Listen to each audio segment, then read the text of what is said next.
When did my husband's mother finally cross the line? I'd been with my husband for 3 years, and his mother still came into our house unannounced every morning to cook him breakfast.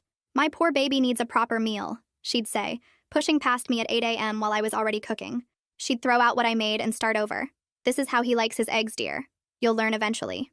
My husband was the youngest of a family of 7 and the only boy, meaning he was a forever baby in his mother's eyes.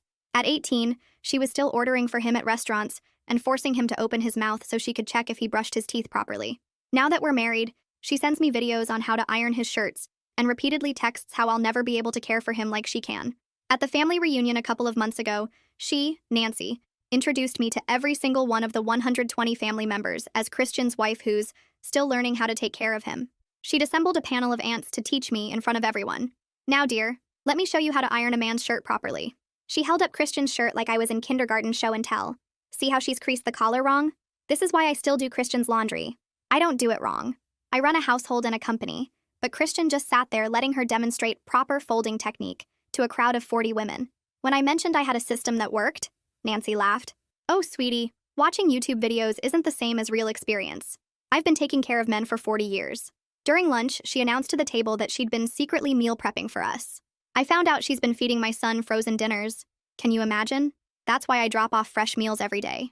The meals she drops off go straight to the trash because I cook fresh every night. But Christian said nothing. Her sister asked about children and Nancy jumped in before I could speak. Oh, she's not ready.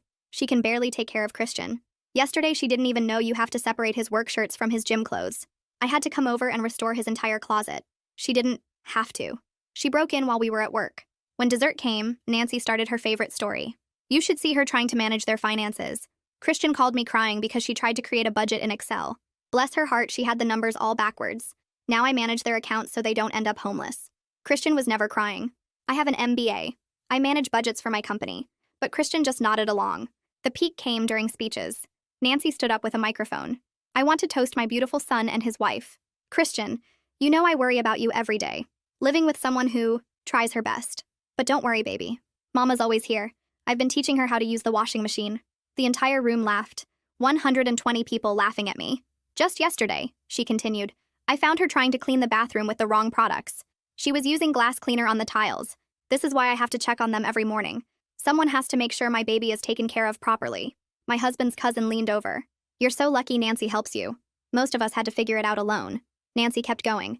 She doesn't even know how to sew a button. Last week, Christian's shirt lost a button and she was going to throw it away. Throw away a perfectly good shirt. Thank God I was there.